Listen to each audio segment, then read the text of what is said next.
ilalagay ko dito. Yan. Is green. Yan, 1.3. 1.3. Tapos pagdating dito sa yellow, yan ah. Ay hindi. Yellow dito sa gilid pala nito. Ayan. Yan, 0.5. Tapos dito sa itim,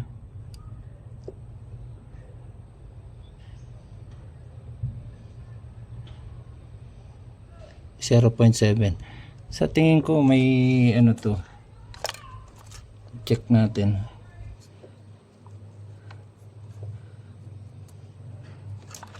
Kasi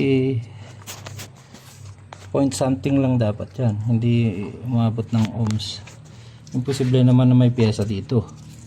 Wala yan eh. Wire na ano. Green ang may problema, no? Ayan. Baka nahatak to. So, i-ano natin ah. Dito ako mag ano, sa malapit sa kanya. Ayan. Yung green, di ba? Ilatag natin dito.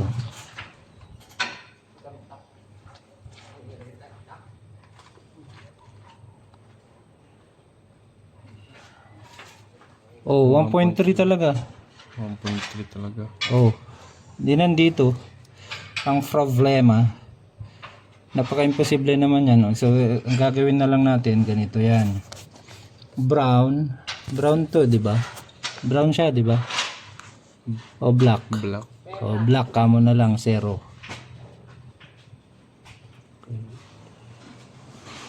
Mag-coding tayo 0. May pental pen ka dyan? Wala. Wala. Yellow 4. Color coding. Okay. Green 5. Kasi pag hinugot ko yan, baka yan. Para hindi magkapalit-palit.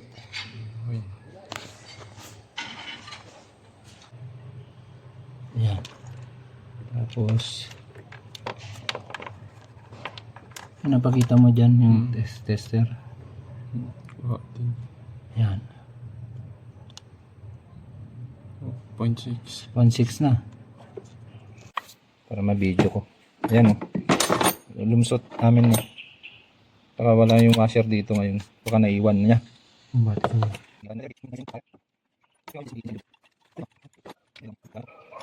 Lumusot din ano? Lusot din. Kasi umitim eh. Oh. Pag umitim kasi dito sa body niya, ibig sabihin yan, lumusot yung pressure niya. Hindi... Yun. Ito. Ganun din. Parehas lang din ano. Wala yung washer. Wala. Okay. So ito na yung injector ng ng Grand Star X, yung pinabaklas natin kanina. So naglagay na rin ako ng yan. May marka na. Para sa ganun hindi magpalit-palit, no? Ayan. Testing natin ngayon to. Ayan. I-run natin, siyempre. Ayan. Ipakita mo ito, tsaka ito. Lagyan natin ng itim. Ayan.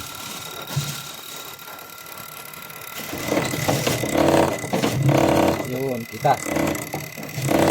Okay. So, ayos naman na. So, yung tatlo naman ang testingin natin. Stop muna natin, syempre. Stop muna natin. Ayan. Bago yan. Yan ang kagandahan ng may tester. Kasi, makikita mo kung may problema pa talaga. Ayan.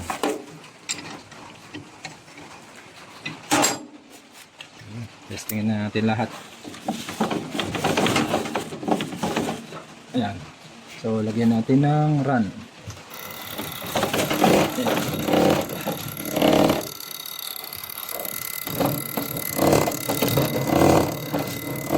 So, okay. Walang problema yung stop na natin, syempre. So, ganyan lang pagte-testing. Pag buo lahat to, okay naman. So, ibig sabihin nun, yung washer lang ang problema. Hindi pwedeng napitpit ng gusto dahil sa pagka-overheat. Or, ayan. Yun o.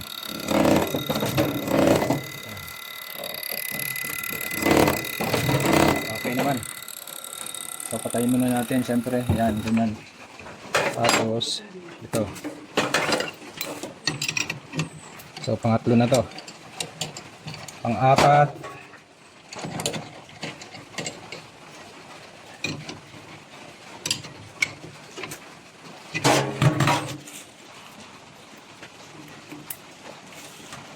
Okay, i-run natin. Yan.